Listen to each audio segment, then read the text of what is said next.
அரசு சிஎஸ்ஐஆர் டிபார்ட்மெண்ட்ல இருந்து ஒரு செமையான ஜாப் ஆப்பர்ச்சுனிட்டி வந்திருக்கு. ஃப்ரெஷர் அப்ளை பண்ணிக்கலாம். இந்த ஜாபுக்கு ஆண்கள் பெண்கள் இருபாலருமே எலிஜிபிள் தான். ஆனா அப்ளை பண்ற எல்லா பெண்களுக்கும் எந்த ஒரு ஃபீஸுமே கிடையாதுங்க. வேகன்சி கம்மியா இருந்தாலும் இது ஒரு நிரந்தரமான அரசு வேலை வாய்ப்புங்க. நம்ம தமிழகத்துல மட்டும்தான் பிளேஸ் ஆஃப் போஸ்டிங் இருக்கு. சேலரி பாத்தீங்கன்னா ஃப்ரெஷருக்கு 50,000 ரூபாய் வரைக்கும் கிடைக்குதுங்க. முழு தகவலை சொல்றேன், வீடியோவை முழுவதும் பாருங்க.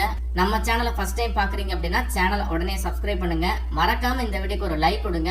நீங்க கொடுக்குற ஒரு லைக்கும் தான் அடுத்தடுத்த வீடியோஸ் போட எனக்கு ரொம்ப மோட்டிவேஷனா இருக்கும். சோ கண்டிப்பா லைக் பண்ணுங்க. இப்ப வாங்க நம்ம வீடியோக்குள்ள போகலாம். அரசு சிஎஸ்ஐஆர் டிபார்ட்மெண்ட்ல இருந்து வந்திருக்கக்கூடிய இந்த ஜாபுக்கான ஒரு அபிஷியல் நோட்டிபிகேஷன் தான் இது. இந்த நோட்டிபிகேஷன் பார்க்கக்கூடிய லிங்க், அப்ளை லிங்க் எல்லாமே நான் டிஸ்கிரிப்ஷன் பாக்ஸ்ல கொடுத்துருக்கேன். அதே மாதிரி ஃபர்ஸ்ட் கமெண்ட்ல பின் பண்ணிருக்கேன், செக் பண்ணி பாருங்க. சிஎஸ்ஐஆர் அப்படிங்கிறது council of scientific and industrial research, சரிங்களா? அதுவும் நம்ம மெட்ராஸ் காம்ப்ளெக்ஸ் சென்னையில் இருக்கக்கூடிய சிஎஸ்ஐஆர்ல இருந்து இந்த ஒரு வேலை வாய்ப்பு வந்திருக்கு. இந்த ஜாபுக்கான online mode application April 17 start பண்ணிட்டாங்க. லாஸ்ட் டேட் பாத்தீங்கன்னா மே 19 வரைக்கும் கொடுத்திருக்காங்க. இது ஆன்லைன் அப்ளிகேஷனுக்கு, அதாவது ஃபர்ஸ்ட் நீங்க அப்ளிகேஷனை ஆன்லைன்ல கம்ப்ளீட் பண்ணணும். ஒன்ஸ் அப்ளிகேஷன் கம்ப்ளீட் ஆனதும் உங்களுக்கு பிரிண்ட் அவுட் காப்பி கிடைக்கும் ஆன்லைன் அப்ளிகேஷன். அதை நீங்க பிரிண்ட் அவுட் எடுத்து அதற்கப்புறம் நீங்க ஆஃப்லைன்ல ஹார்ட் காப்பி எல்லாமே அட்டாச் பண்ணி ஆஃப்லைன் மோட்ல நீங்க அப்ளிகேஷனை ஒன்ஸ் அகைன் நீங்க சென்ட் பண்ணி கொடுக்கணும். சோ ஆஃப்லைன் மோட் அப்ளிகேஷனுக்கான லாஸ்ட் டேட் பாத்தீங்கன்னா மே மாதம் 29 வரைக்கும் இருக்கு. என்ன மாதிரியான வேலைகள் வந்திருக்கு அப்படிங்கறது தெளிவா பாத்திரலாம். ஜேஎஸ்ஏ அப்படின்னு சொல்லக்கூடிய ஜூனியர் செயலக உதவியாளர் அப்படின்னு சொல்லுவாங்க. இந்த ஜாபுக்கு பாத்தீங்கன்னா உங்களுக்கு சேலரி மட்டுமே பேசிக் பே 19,900 ரூபாய். இதை ஃபாலோ பண்ணி அலவன்சஸ் கிட்டத்தட்ட ஒரு 20,000 ரூபாய் உங்களுக்கு மத்திய அரசாங்கத்தின் அலவன்சஸ் மட்டுமே கிடைக்குது. சோ ஸ்டார்டிங்ல ஃப்ரெஷருக்கான சம்பளம் அப்படின்னு சொல்லி பாத்தீங்கன்னா பேசிக் பே அலவன்சஸ் எல்லாமே சேர்த்து 37,885 ரூபாய் கிடைக்குது. இந்த ஜேஎஸ்ஏ ஜெனரல் கேட்டகரியில வரக்கூடிய வேலைகள் மொத்தமா பாத்தீங்கன்னா ஒரே ஒரு வேகன்சி மட்டும்தான் இதுல இருக்கு. அதுவும் உங்களுக்கு ஓபிசில கேட்டிருக்காங்க. பிசி முஸ்லீம், எம்பிசி, டிஎன்சி எல்லாருமே ஓபிசி தான். ஓபிசி கேண்டிடேட் மட்டும்தான் இந்த ஜாபுக்கு போட்டி போட முடியும். என்ன படிச்சிருக்கணும் அப்படின்னா இந்த ஜாபுக்கு குறைந்தபட்சம் நீங்க 12th பாஸ் பண்ணியிருந்தா போதும். 12th இணையான டிப்ளமோ வரைக்கும் படிச்சிருக்கீங்க அப்படின்னா நீங்களும் எலிஜிபிள் தான். அதே மாதிரி டிகிரி வரைக்கும் படிச்சவங்களும் இந்த ஜாப் எல்லாத்துக்குமே எலிஜிபிள் தான், அப்ளை பண்ணிக்கலாம். அடிஷனலா இது ஹிந்தி கேட்டகரியில வரதுனால டைப்பிங் ஸ்பீட் உங்களுக்கு ஹிந்தி தெரிஞ்சிருக்கணும். ஹிந்தி உங்களுக்கு 30 வேர்ட்ஸ் per minute உங்களுக்கு டைப் பண்ண தெரிஞ்சிருக்கணும் அப்படிங்கறத போட்டிருக்காங்க. சோ ஹிந்தி டைப்பிங் தெரிஞ்சவங்க மட்டும் இந்த ஜாபுக்கு அப்ளை பண்ணுங்க. குறைந்தபட்ச வயது 18, அதிகபட்சம் 31 வயது வரைக்கும் இருக்கக்கூடிய ஆண்கள் பெண்கள் அப்ளை பண்ணிக்கலாம். இரண்டாவது கேட்டகரி பாத்தீங்கன்னா ஜேஎஃப்ஏ அப்படின்னு சொல்லக்கூடிய ஜூனியர் செயலக உதவியாளர். இதுல பாத்தீங்கன்னா ஒரு 2 வேகன்சி இருக்கு. அன்ரிசர்வ்ல ஒரு வேகன்சி இருக்கிறதுனால எல்லாருமே இந்த ஜாபுக்கு அப்ளை பண்ணிக்கலாம், எலிஜிபிள் தான். அண்ட் தென் எஸ்சி கேட்டகரியில ஒரு வேகன்சி இருக்கு. சேம் இந்த ஜாபுக்கு 12th வரைக்கும் பாஸ் பண்ணவங்க, இல்ல 12th தாண்டி டிகிரி படிச்சவங்க, அதே மாதிரி 12th இணையான டிப்ளமா படிச்சவங்களும் எலிஜிபிள் தான். அடிஷனலா உங்களுக்கு டைப்பிங் ஸ்பீடு தெரிஞ்சிருக்கணும். அதாவது கம்ப்யூட்டர்ல 35 வேர்ட்ஸ் per minute நீங்க இங்கிலீஷ்ல டைப் பண்ண தெரிஞ்சிருக்கு அப்படின்னா நீங்க இந்த ஜாபுக்கு எலிஜிபிள் தான், அப்ளை பண்ணிக்கலாம். குறைந்தபட்ச வயது 18, அதிகபட்சம் அன்ரிசர்வ் கேட்டகரியில அப்ளை பண்றவங்க 28 வயது வரைக்கும் இருக்கிறவங்க அப்ளை பண்ணிக்கலாம். எஸ்சில அப்ளை பண்றீங்க அப்படின்னா 33 வயது வரைக்கும் இருக்கிறவங்க அப்ளை பண்ணிக்கலாம். சேம் இந்த ஜாபுக்கும் உங்களுக்கு 37,885 ரூபாய் வரைக்கும் சேலரி கொடுக்குறாங்க. அதற்கப்புறம் பாத்தீங்கன்னா ஜேஎஸ்பி, இது ஸ்டோர் டிபார்ட்மெண்ட்ல கேட்டிருக்காங்க. சோ ஜூனியர் செயலக உதவியாளர், இதுல ஒரே ஒரு வேகன்சி கொடுத்திருக்காங்க. சேம் சேலரி தான் 37,885 ரூபாய். இந்த ஜாபுக்கான குவாலிஃபிகேஷனும் சேம் தான். 12th ஆர் 12th இணையான டிப்ளமோ இல்ல டிகிரி வரைக்கும் படிச்சிருக்கிறவங்க எலிஜிபிள் தான். டைப்பிங் ஸ்பீட் உங்களுக்கு சேம் இங்கிலீஷ்ல 30 வேர்ட்ஸ் per minute டைப் பண்ண தெரிஞ்சிருக்கணும். இந்த ஜாப் பாத்தீங்கன்னா உங்களுக்கு இடபிள்யூஎஸ் கேட்டகரியில வரதுனால இடபிள்யூஎஸ் கேட்டகரியில இருக்கக்கூடிய ஆண்கள் பெண்கள் மட்டும்தான் இதற்கு அப்ளை பண்ண முடியும். அதிகபட்ச வயது 28. ஃபைனலா பாத்தீங்கன்னா ஜேஎஸ்எஸ், அதாவது ஜூனியர்ல ஸ்டெனோகிராஃபர் கேக்குறாங்க. இதுல ஒரு 4 வேகன்சி இருக்கு. இந்த ஜாபுக்கான பேசிக் பே பாருங்க 25,000 ரூபாய். பேசிக் பே விட்டுருங்க, அலவன்சஸ் பாருங்க. கிட்டத்தட்ட அலவன்சஸே உங்களுக்கு சம்பளம் பேசிக் பேவை தாண்டி இருக்குதுங்க. 26,000 ரூபாய் உங்களுக்கு அலவன்சஸ் வருது. அப்ப பேசிக் பே அலவன்சஸ் எல்லாமே சேர்த்து மாத தொடக்கத்துல நீங்க ஒரு 51,408 ரூபாய் வரைக்கும் சேலரி எடுக்கலாம். இதுல ஒரு 3 வேகன்சி அன்ரிசர்வ்ல இருக்கிறதுனால எல்லாருமே இந்த ஜாபுக்கு எலிஜிபிள் தான், அப்ளை பண்ணுங்க. ஒரு வேகன்சி ஓபிசிக்கு ஒதுக்கீடு பண்ணிருக்காங்க.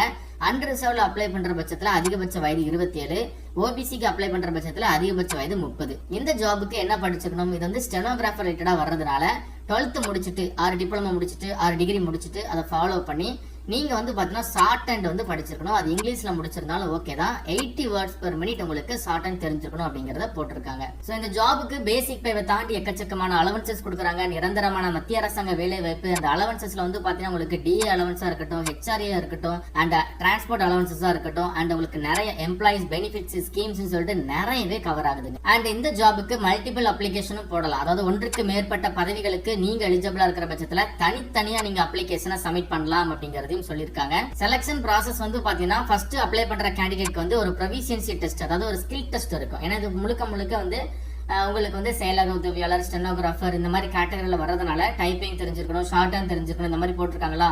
அப்ப அதை பொறுத்து உங்களுக்கு வந்து பாத்தீங்கன்னா ஒரு ஸ்கில் டெஸ்ட் வைப்பாங்க. அந்த ஸ்கில் டெஸ்ட் தான் ப்ரொஃபிஷியன்சி டெஸ்ட் அப்படின்னு சொல்லி போட்டிருக்காங்க. இந்த ப்ரொஃபிஷியன்சி டெஸ்ட்ல தான் கம்ப்யூட்டர் டைப்ல உங்களுக்கு எந்த அளவுக்கு தெரிஞ்சிருக்கு, ஸ்பீடா நீங்க டைப் பண்றீங்க அப்படிங்கறத பாக்குறதுக்கு தான் ஃபர்ஸ்ட் இந்த எக்ஸாம் வச்சிருக்காங்க. இதை கிளியர் பண்றவங்களுக்கு வந்து பாத்தீங்கன்னா காமனா ஒரு ரிட்டன் எக்ஸாமினேஷன் காமன் சிலபஸ்ல கேக்குறாங்க.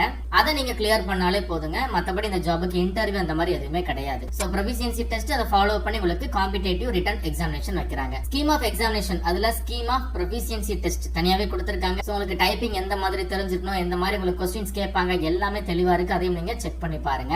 இந்த ஜாபுக்கு அப்ளிகேஷன் ஃபீஸ் இருக்கு. சோ அப்ளிகேஷன் ஃபீஸ் வந்து பாத்தீங்கன்னா ஜெனரல், ஓபிசி, அதற்கு அப்புறம் இடபிள்யூஎஸ் இந்த வகுப்புகளை சேர்ந்த ஆண்களுக்கு மட்டும்தான் அப்ளிகேஷன் ஃபீஸ்ங்க. சரியா, மெயில் கேண்டிடேட்க்கு மட்டும்தான் அப்ளிகேஷன் ஃபீஸ்.